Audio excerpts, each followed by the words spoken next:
Welcome to Healing the Spirit, a space where we awaken our creativity, deepen our connections, and remember who we are through the lens of astrology, archetypes, and art making.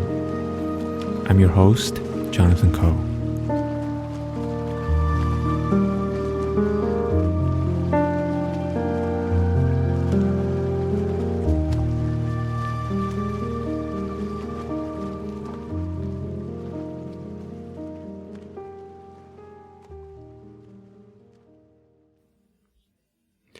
Hello everyone, welcome to Healing the Spirit. In this conversation, I have with me Marika Clymer of the Energetic Ecology, as well as Carolyn Egan of Acknowledge Wellness. For the past few months, the three of us have been working on this beautiful zine called Bodies of Land. Bodies of Land explores the intersection of the human body, the land, the world of the plants, as well as the planets, through the lens of summer 2024. It is a beautiful work of art that the three of us have been creating collectively. All three of us contributed pieces of writing and reflections that explore some of the energetics that we are sensing into of this year's summer. And Marika especially poured so much love into the artistic process of putting it all together and creating the visuals, and it's just absolutely gorgeous. The zine is digital and it's pretty substantial. It's about 56 pages of images and really gorgeous writing that you can, either enjoy digitally or you can also print it. I'm so proud to be part of this project, and I was really honored when Marika and Carolyn asked me to be a part of it. And so I really do hope that you take the time to check it out. And if you're curious, I invite you to purchase it in the link below in the show notes. This conversation is really rich. We explored some themes that run through the zine, including the land as a body, the human body as an extension of the land itself, how astrology can bring us closer to a sense of inherent connection and inherent belonging with the rest of creation, how we can use knowledge to deepen connections rather than to distance ourselves away or deny ourselves of connections with the rest of the non-human world. We discussed being with uncertainty and how more deeply understanding the energetics of fire can help us in times of uncertainty. We also explored the behind-the-scenes process of creating the zine, which, included how the three of us ended up collaborating on the zine and what we've learned ever since we shared the zine related to our travels and our personal lives, since we released the zine, I feel like our personal lives have just shown us all the ways that the thematics that we explored when we were writing the pieces become more of an embodied reflection of our lives. The Bodies of Land zine is really a companion for your summer, and I hope that you check it out if you're resonating with this conversation. Here is my conversation with Marika Clymer and Carolyn Egan.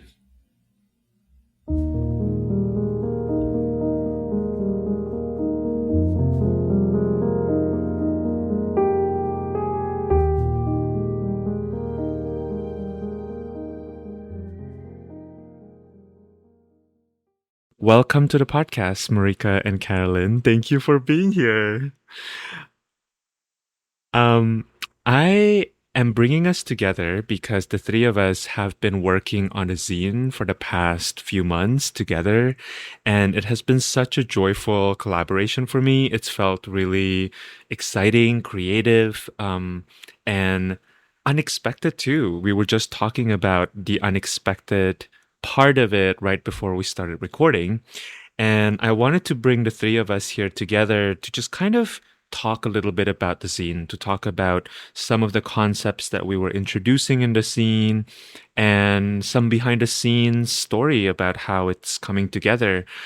This is the second issue of the zine that the two of you have been working on. The first one I wasn't involved. The second one we're now calling Bodies of Land. It's probably still a tentative title. I'm not really sure. The three of us are so mercurial that maybe things are still changing. Yeah, yeah. But yeah, the second issue, it's titled Threads of Connection Interwoven in the Earth. And um, yeah, I'm going to kind of leave it there and maybe just have you both briefly introduce yourself and who you are, a little bit maybe about your practice, and then we can dive right into um, what's been alive for us in this issue, in the process of creating it, and in the aftermath of sharing the zine. Mhm. Mhm. Carolyn, please take it away. Okay, thank you. Hi, everyone listening. My name is Carolyn Egan.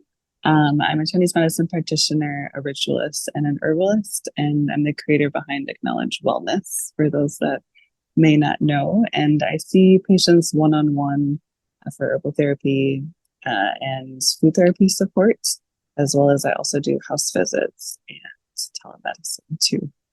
And I think now I'm more kind of engaging with the role of being a community organizer, because it feels like so much of that, so much of the work I do is revolving around that as well. And I was going to say, we're just doing introductions right now, correct? Yeah. Or okay, perfect. So Mhm. then I will pass it to Marika. Hello, everybody. My name is Marika. I am based out of the Northwest, Pacific Northwest. I'm in a weird place right now. I do a lot of things, you know. If y'all have been listening to Jonathan's podcast, I've been on there a few times, and yeah, I do a lot of stuff and things. I really love working with plant medicines. I think that, you know, the focus of my work is just connecting our human animal selves to the land in whatever way that that seems to work best. And have definitely been in the process of really restructuring everything about my practice this year. So I'm hoping to move mm, mostly towards one-on-one in-person work and or in-person group work, as well as, you know, just peddling my wares and selling my herbal medicines. So you can find me at the Energetic Ecologist, or on Substack as the Woodsman's Daughter. Awesome. Thank you both. As you were speaking, what came up for me was maybe for us to talk a little bit about this idea of bodies of land. Mm. And um, when when the two of you in this moment feel into that word, I wonder what's coming up for you both. Mhm. Yeah, I think I think for me personally, bodies of land is such a like beautiful thread between like land and body and humanness, in a way that kind of blurs those lines between what is considered quote unquote natural versus what is considered quote unquote human, right? And I think there's a lot of people, you know, that have talked about trying to dismantle that duality or like that dichotomy between nature and the human worlds. But I think when it first came through for me, like what kind of came up, I was like, oh, like bodies of water, bodies of land, and just kind of this kind of seamless, like I said, this seamless thread between um, our bodies as landscapes and not being separate or, you know, different from the landscapes that we interact with every day. So it's like when I think of bodies of land, I kind of just think of like, I don't know, like the silhouettes of bodies kind of laying over a landscape, creating this illusion of like water and mountains and trees and all of those kind of things. Mm, thank you. It's beautiful and so evocative, I think. Yeah. Cool. Mhm. What about you, Carolyn? Yeah, I was going to say, yeah, those are really beautiful images that you shared, Marika, as well, because that, like, listening to you and listening to the question as well, it almost reminds me so much of what I feel like I learn in Chinese medicine is that all of the elements, which are representations of land, are representations of us, and Yeah. how that definitely shows in terms of like when like things become imbalanced, then the metaphors that we use are very much forms within nature when they become imbalanced. And then when we're kind of seeking this balance, then how those metaphors shift and change. And so it's very much this like transitory state of Yeah. bodies of land. It's not just that like nothing is actually static, even Mm-hmm. with still water. There's always that potential for things to shift. And so it's that undulation between yin and yang, and how all of the aspects of the natural world are also a part of us and are representations of us Mm. in every aspect of our lives. And it's not something that it's like thought, it's a type of embodiment. Mm. too. Mhm. Mm. Yeah, as you were speaking, Carolyn, what I'm thinking about is the idea of dance, right? When I think Mm. about my own cosmology, I'm not a dancer, or at least I don't see myself as an artistic dancer. I'm a terrible dancer, but I love dancing. But when I think about life and the kind of cosmology that resonates with my lived experience to explain what life is, I think about life as this dance of um, bodies, right? And Mm-hmm. different bodies kind of dancing with one another, influencing one another on multiple different levels. Like if we think about our bodies, our physical bodies, even just our physical bodies, like my lungs currently as I'm speaking are dancing with my throat, right? In order to Mm. bring together this breath that I'm kind of intaking and then allowing that breath to vibrate through my vocal cords, right? And making sounds that my brain is helping me cohere so that the two of you can understand me and people listening to this podcast can understand me, right?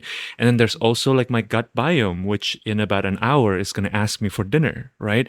That's like a different, like it's almost like a syncopated dance of Yeah. like the different parts. And you were bringing in this idea of balance, Carolyn, which I find so interesting in the context of how we see our lives as modern humans, because I think part of the colonial ontology that we were born into is we were taught to see ourselves as separate, right? We were taught to Mm. see, that I am a separate human being from Marika, from Carolyn, and from the ones listening to this podcast, right? That I'm separate from the land that I'm currently on. I'm separate from the land I was born in. And I think earlier you were mentioning, Marika, this idea of almost like queering and dissolving some of the boundaries conceptually that we have between us and nature. And yeah, I think a lot of maybe the spirit of what we are tapping into, channeling through the zine, has to do with recognizing ourselves as a part of rather than separate from, and as being distinct bodies rather than separate bodies. You know, like Mm-hmm. we are so focused on this idea of separation, but I think there's a difference between being distinct beings and separate beings. Mm-hmm. Yeah, absolutely. Absolutely. And I connect so deeply with what both of you shared. And I think there is kind of this thread that is really like Chinese medicine describes it so well. And I think that that's why a lot of my work too kind of is informed in many ways by traditional Chinese medicine. But this idea of these elemental dances, right? And how we create harmony within the body, but also Carolyn understanding and recognizing and sharing with us that like stasis is not a natural phenomena. Like we do not achieve stasis in the natural world because stasis means death, right? Inactivity means death, no warmth, no light, no movement, right? And so it makes so much sense to call it a dance because movement is the key to life, and it is in the harmony of that movement and the movement between the elements that is life sustaining. Mm. Um, and I also Mm. really appreciate, I think from all of our frameworks, this that we bring to bodies of land, but also to our individual work is that animist component, and we all kind of have these connections to more traditional animist worldviews Mm. from our own backgrounds and experiences and all of that. So, yeah, I just appreciate that a lot. Mm-hmm. Mm-hmm. Thank you for what you both said, too, because those aspects of like movement is the key to life. And I was laughing when you actually said that, Marika, because before I left to go to New York, I was actually taking care of a 7-year-old. And she, there was a moment that when we were together, we were doing an activity, and she just stopped and she stared at me and was like, Carolyn, you know what is the key to life? Movement. And if there's no movement, there's death. And then she stopped and then we went on with the activity. And so it's Wow. like, I feel like everything that you're saying was a reflection of what she just she just innately knew within her body. Mm. And so Mm-hmm. Yeah. Wow. That's beautiful.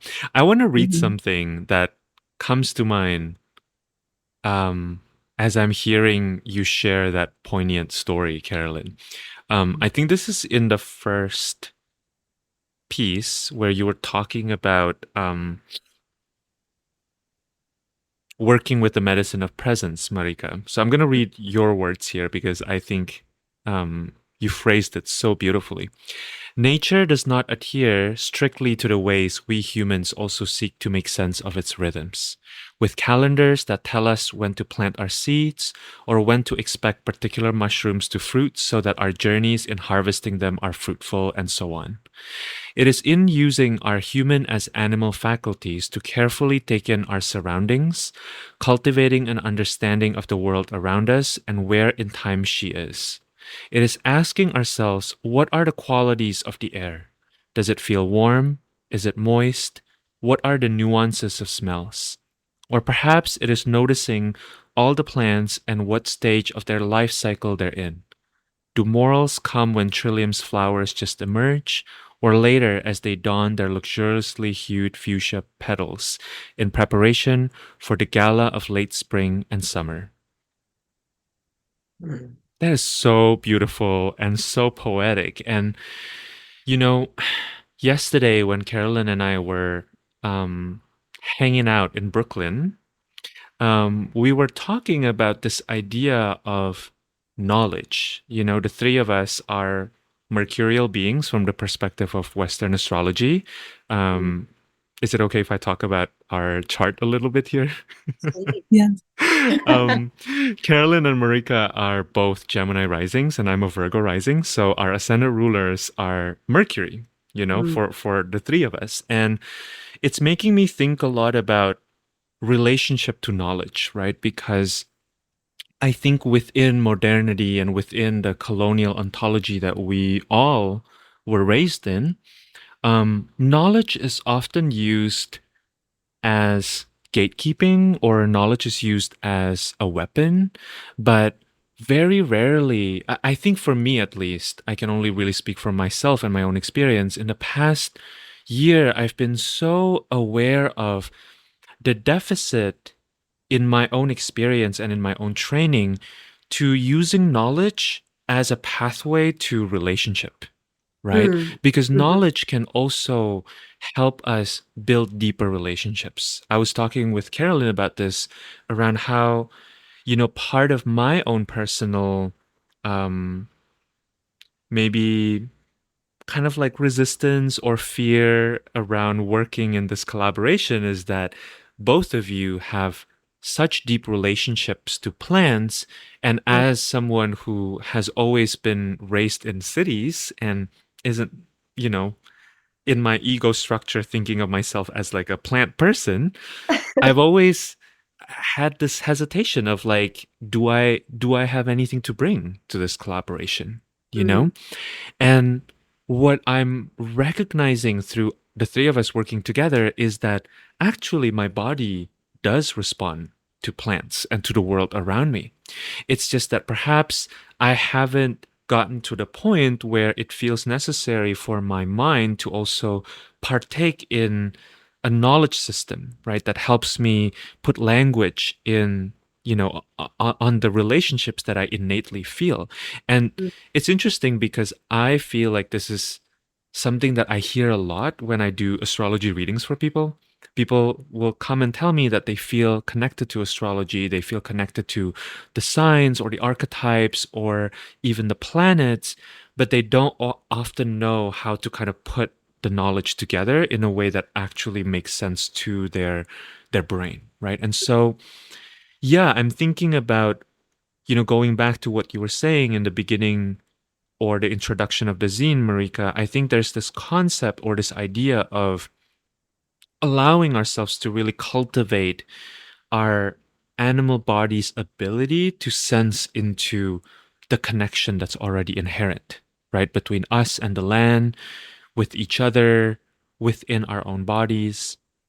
Mhm. So, yeah, I guess I'm curious to hear what's coming up for both of you. I feel like I just said a lot of Mm. words there. Hmm.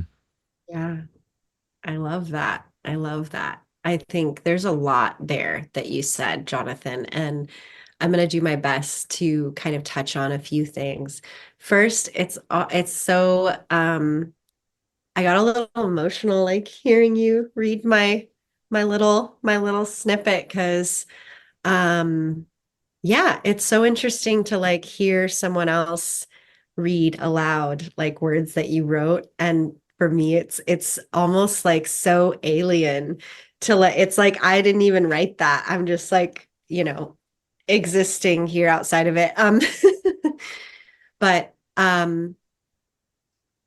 you know, something that kind of kept maybe coming up as you were talking is this idea of like quote unquote knowledge really just being like a skill.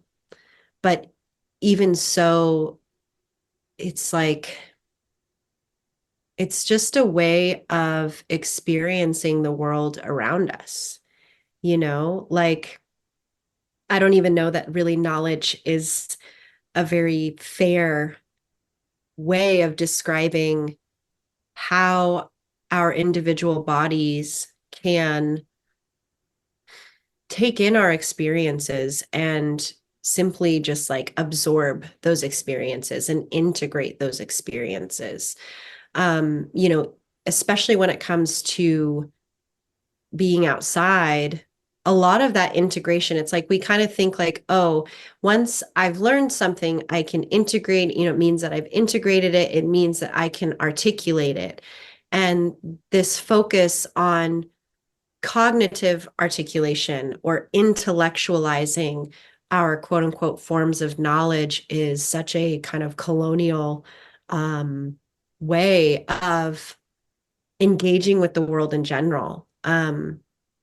When I think about what you said around connecting with plants and how it kind of felt like that realization of like, oh, yeah, I can connect with plants and I do have a connection with plants. And also understanding and kind of building on what you said around like not feeling the need to kind of intellectualize that, or, whatever that might be.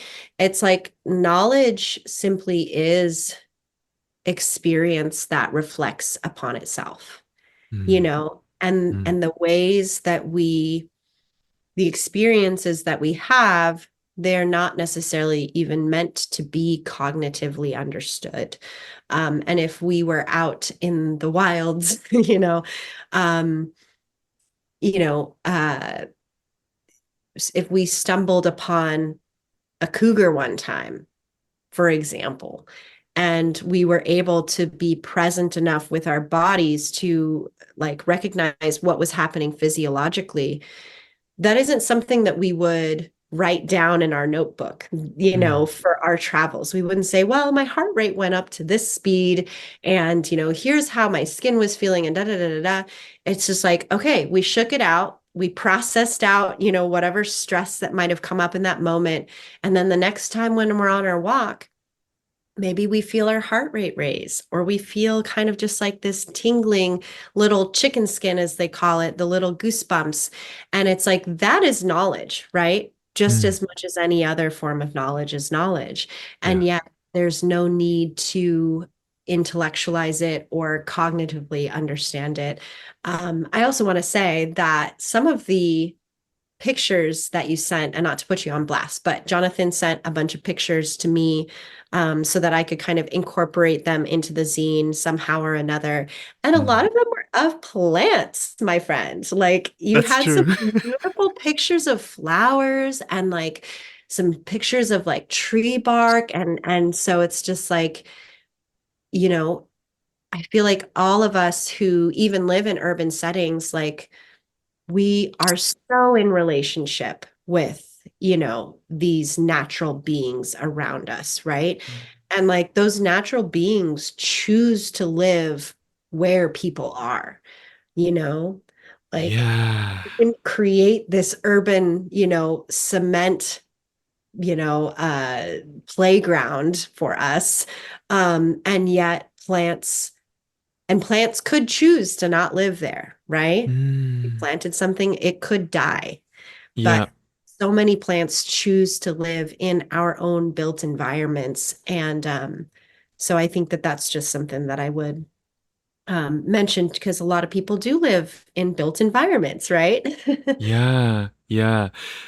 I want to hear what's percolating in your mind, Carolyn, but I want to respond to that real quick, Marika, because I had this experience and I really thought of you because when I was in Spain, when I was in Barcelona, I just felt this tree talking to me. And I was like, what is going on? And I looked up and I'm like, oh, what an interesting tree. I took a photo of it. And then later, when I kind of ran it through my app, it was the Madrona tree. And you actually Oh, had sent me yeah. this plant medicine tincture, I think, Yeah. right? That had Madrona as one of the ingredients. And I was like, how fascinating. It's like literally telling me like we have been in relationship, human.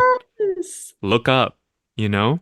I So love it's so interesting. And I think what you're also telling me before we recorded, we were sharing some experiences because the three of us separately and individually traveled to different places this summer. And I it. was noticing how my body feels differently in different cities. And you're absolutely right, Marika. Even in urban settings, the trees that grow in the different places I've been traveling to are different. They are different trees, and they um, relate differently to the humans, right? And my kind of energetic sense of grounding was Mm. viscerally different in different places. Like I could feel how different I feel here versus when I was in Los Angeles, for example. Yeah. Hmm. Yeah. Yeah.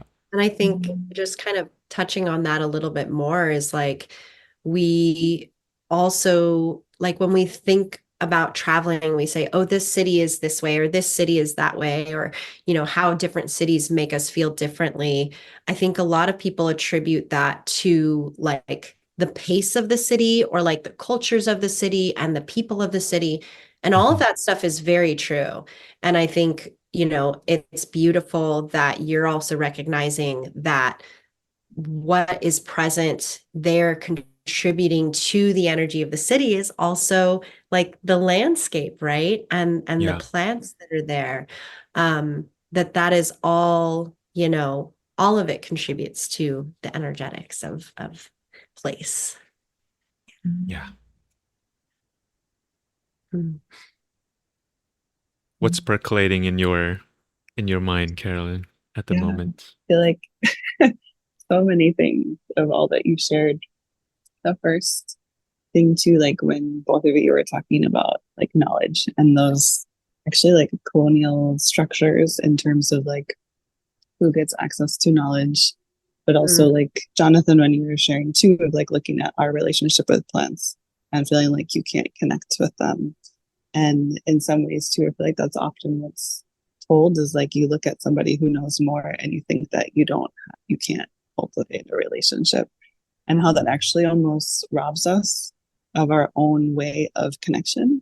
And Mhm. especially when we're connecting with the land, it's like all of us can have relationships with it. And I see how, like, kind of more like how knowledge can be seen as like when it's hierarchical, it also seems like who has power and who has not, and who can say things about this and who can't.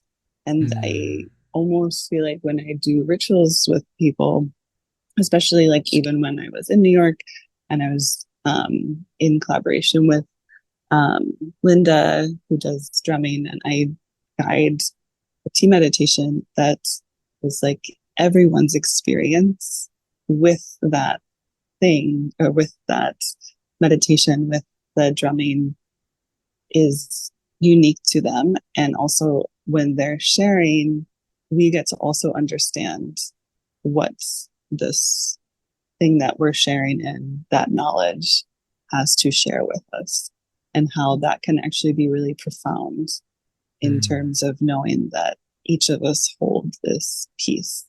And in some ways, it for some reason, like in this like transience of like land and relating to land, it's almost reminding me of like Miss Frizzle from the Magic Mm. School Bus, and like Oh how my God. she shares knowledge and how like she would, I don't know, in so many ways I just want to like be like her. Ah. um but how like in so many ways she's such a really beautiful archetype of emulating how knowledge is shared, because when you watch the show, so much of like the children's exploration is like asking questions, and then she'll ask them like, okay, let's go there, and Mm. she might know or might not know what's going to happen, but she lets them decide and them track. And I feel like when we're coming at knowledge from that like lateral way, there's so much Mm. profound um, sharing and depth that can happen. And Yeah. it actually feels very much more like spiritually, emotionally connective than Mm. this like hierarchical area of like, I know this, you don't know this. And then it actually doesn't invite us into connection, it Mm. invites us into separation. And how Yeah. then, because, like, for example, Jonathan, what you shared, you're not the first person I know that has said that to me either. And so it's, or has mentioned that. And so it makes me think too of how, like, how the structures that have been and are make us actually think that we can't connect, and how Yeah. actually that allows us to not think that we can connect. And Yeah. there's Mm. almost like a grief there too, Yeah. because when we think we can't connect, then we feel like we're separate. But Mhm. that's the illusion as well. Yes. Yeah. Yes. Mm. Mhm. I really love that you brought up Miss Frizzle. I feel like that is like such a powerful metaphor for all of us. And I also kind of kept getting like this I don't know, these little threads of like, yeah, Miss Frizzle is kind of like when we think about these archetypes of like the medicine people, right? Of like, oh, you have this question? Like, let me take you into this whole other world. I'm not going to tell you the answer, but I will give you kind of the space and the landscape that you need to come to your own conclusions. I don't know. It's like, whoa, is Ms. Frizzle like Jesus? I don't know. You know, is she just like, the answer to all of our thoughts and prayers? I don't know. Yeah. I think so. She's very advanced for her time. Yeah. Or like, I feel like Mm. Midnight Gospel is like adult Magic School Bus. Is it not? Mm. Have you guys seen Midnight Gospel? I have Oh my not, God. but now I need to. Jonathan, you will lose your shit. Yeah. It's amazing. It's so amazing. And it's kind of like it's like the animation almost and the fantastical nature of like the world building, very similar to like almost like Adventure Time, but Yeah. like neon everything and just so many colors. But then the guy who's the creator of it, he just like wanders through all of these philosophical quandaries. It's incredible. So anyways, that's all I have to say about that. Okay. Yeah. I will watch that. Yeah. Um, I'm curious to hear the two of you actually talk a little bit about the inception of the zine, like how the two of you kind of came to start working on it and maybe even leading up to my involvement. Let's give let's give folks a little bit of a background story, shall Yeah. we? Little origin story. Origin story. Carolyn, would you like to start us off? Sure. I was like, I feel like my memory is a little foggy of like Yeah. even how we started. I think you're just explaining. Oh, I think it had to do with the plant walk. So Yes. this year, Marika and I have been doing community plant walks every second Saturday, except for in July. And I think within this, there was kind of this thought of having folks connect through the micro seasons and the seasons in both like the Japanese calendar, like the micro seasons, and the Chinese lunar solar calendar as well, and to write about our connection to plants. And I think like Marika, you kind of already had a bunch of essays and like recipes in the first one. And then you're like, wait, if you want to add things, this would be like a wonderful addition. And then I think even looking at those things and the plants, especially nettle, I feel like came up a lot. That there was a lot of, oh, okay, like what are our connections to these plants and what messages do they want to share with us in these times? And then I think we published that, and then we had shared it with the people who wanted to purchase them online. And then I know that we had gone on a walk around Discovery Park, and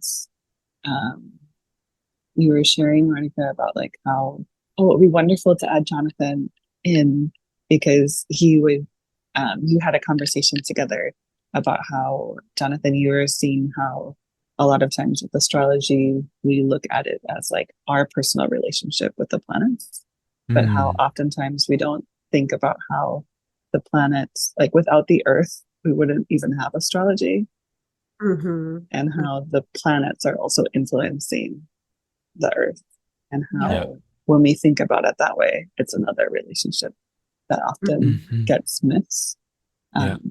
I think that was how it went. You might also have other ideas.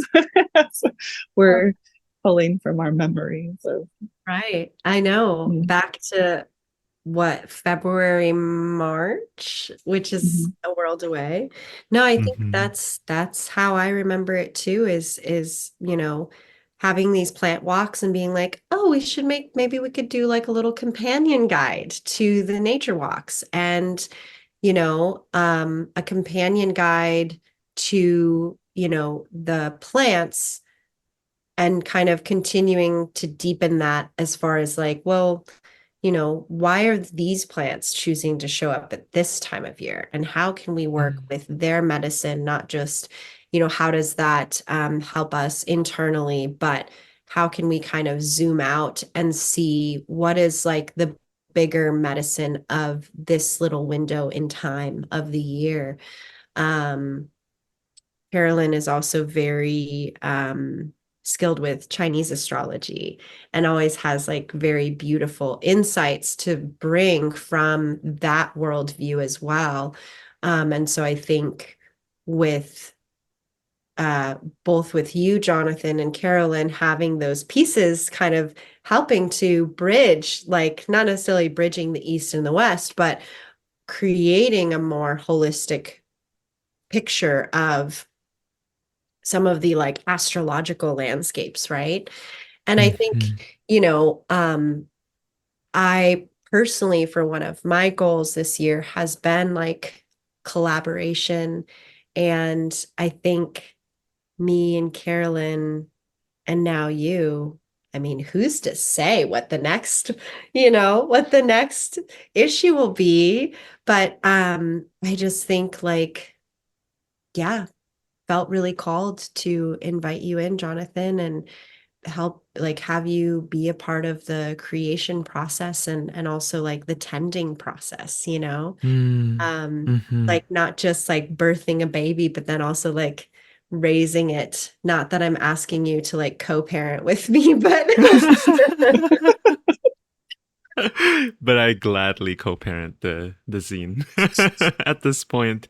Um, you know, it's so interesting hearing the story of how all of this is coming together because what it's bringing up for me is an awareness of how collaborating with both of you have helped me see something that's always been at the core of my practice astrologically that I haven't always known how to put words around, which is, you know, earlier, Carolyn, you mentioned something about how we usually use astrology to delineate our individual relationship with the cosmos.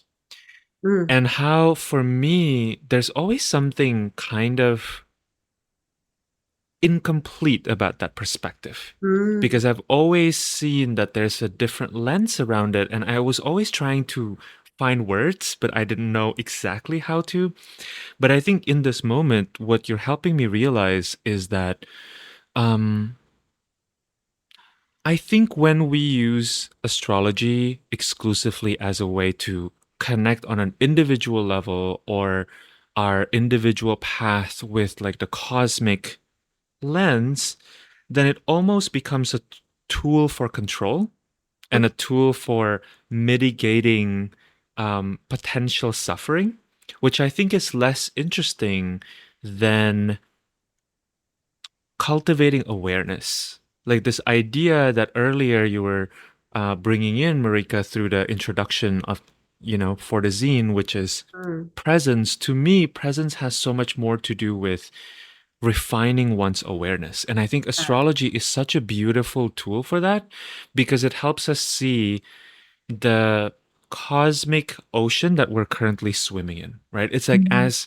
fishes, we don't really get to understand what the taste of the water is like because we're always drinking it, And I think astrologically, we're always like surrounded by this essentially air, an energy that's like infused by the dance of whatever's happening in the sky.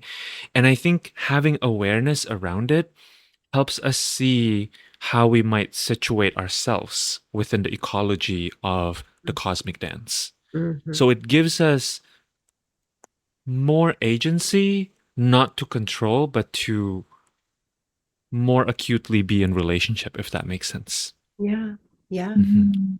And more kind of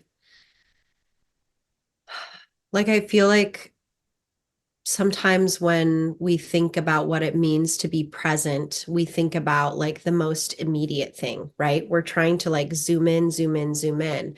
How can I just be present with just my breath? How can I be present with just like my heart? How can I be present with just my mind or my eyes? And I think astrology and kind of exercising awareness around the celestial bodies as being an extension of our earthly bodies, right? Creates an opportunity for us to expand like our layers of embodiment, right? I think, of course, absolutely, like there is so much value in presence in here in this body, in my heart, in my voice, in my breath. But something that I really enjoy is like if I am outside, is being able to kind of expand my awareness out beyond my body and Mm. being able to kind of like feel into like, okay, like what's the soil feeling? And Yeah. what is the quality of the air? Like, what is in the energy of the air around me? Can I kind of expand my awareness to include like my neighborhood's block, right? And this practice of extending or expanding that embodiment out, um, I think is also really sweet, and being able to kind of tap into the celestial bodies as well, because when we think of like our solar system as this like contained being, much that, my body is a contained being, much that the earth is its own contained being, the edges of the solar system are like our skin, is the skin of the, celestial solar ecosystem. And with all of the planets kind of having their own roles and functions. And that level of consciousness is so beyond what I could possibly conceive of. Like, what is it like to be a floating ball of gas, Mhm. on this Yeah. trajectory? But that's what makes like astrology so cool, is that you're able to kind of like, y'all are using experiential presence, like presence as experience, and creating, or I guess putting words to different patterns that kind of describe the personalities of these celestial beings, Yeah. always in Yeah. relationship. Hmm. Hmm. Mm. Mhm. I want to bring us slowly to a close. And what's coming up for me right now is your piece, Carolyn, where you talk about fire through various lenses. I think you brought in the Chinese cosmology, but then you also brought in um, the Irish traditions. And I'm curious to hear you maybe speak a little bit more about this. I think partially because, on Sunday, I attended your beautiful event with Linda. And that was something that we talked about too, around connecting with the young fire within us. And I feel like we have a very specific idea of what fire is in the modern Western cosmology. And something I continue to hear from different members of my communities um, is how exhausted they feel with all of the changes that are happening this year, and all of the grief and the heartbreak and kind of the constant exposure to violence and to unrest. And I have a sense that there's something here that maybe, um, yeah, I'm curious if you might have some knowledge or some wisdom around the nature of fire as you understand it through the different lenses and the different cosmologies that you are fluent in to kind of help us recenter that relationship. Mhm. Mm. Yeah, this is such a good question. And I was going to say too, as we close, I also want to thank both of you for kind of the roundtable discussion that we've been having, because it is so potent. Mm. And like with what you're asking Jonathan about fire, I think there's so many different ways of looking at fire. So within like the Vata astrology, fire is representative of um, yin fire and yang fire, and yin fire is representative by the snake, and then yang fire is representative by the horse. And so in terms of like yin fire, it's almost like this flame, this small flame that really is concentrated, but also like it can be anxious. Like when you see like wind blowing a little flame, it can feel like flickering or like we don't want it to go out. And then with yang fire, in many ways, it's like representations of the sun shining us forward in our path, and how we need the sun to be able to see where to go instead of, and even to see where to go in the darkness. And how, with fire being related to the summer element in Chinese medicine, and how there are these like undulations between like anxiety and joy and feeling overjoyed or like overexcited.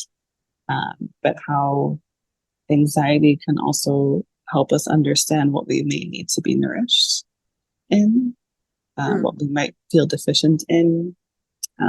And in like this season from like July 15th to August 14th is the season of San Tian. So it's the season that the yang qi is the highest. So it's where the sun is the highest point in the sky, and how we can use the energy of the sun to enhance our immune systems, to push out colds, to push out dampness, and really actually to work through and process our emotions, because all of our main emotions within the Chinese medicine system are of yin origin. And so in order to process, you need a lot of yang to be able to move through them. But then even when I think about fire, it's like our inner fires are like the most precious thing to us. And when they go out, we can lose our sense of self. And how I think in other ways within the Irish tradition, the points between the solstices and the equinoxes, there's 4 fire festivals. And so I feel like those are almost like reignited of like the importance of fire. And I feel like those festivals tend to actually be even more important sometimes, at least, in the sense of like there's big bonfires that are burned to kind of be representations of our fire. And I think like Bealtaine or Beltane around May is like the midpoint between the spring equinox and the summer solstice, and how there is this like representation of like having one huge bonfire and like lighting those fires around. And then at the end, when all of those fires go out, people take the coal from those fires and they bring them home as like a representation of our inner fire, like is so precious. And how I think what I see now is just everything that's happening in the world and is very much depleting us, and how it's a representation of like our greatest resistance in many ways is to make sure that we cultivate our inner fire. Because when we lose our inner fire, I feel like we can actually go mad, because we don't know who we are. Because like the fire element has 4 organ systems in Chinese medicine, and it's the only element that has 4, which is representative of the heart, the small intestine, the sanjiao, and the pericardium. And so like you need all of these senses in order to protect your innermost like sanctity or self. And so it's just that reminder of how important it is to make sure that we're cultivating that daily, even if it's just 5 minutes, because it like that sense of space is cultivating your inner fire. So that way you don't lose your sense of self. Because when you lose your sense of self, then it's easy for everything else to be lost. Yeah. Yeah. Mm. You become a chess piece to Yeah. the larger forces that that are out there. Yeah. That's beautiful, Carolyn. Thank you so much for sharing. I feel like I don't have anything to add to that. Yeah. Yeah. It's incredible. And I love how you're bringing together these different lenses. And to me, it almost feels like a refining actually through the different ones. Like not so much synthesizing, but more like a refining of like using different lenses and see the ways in which they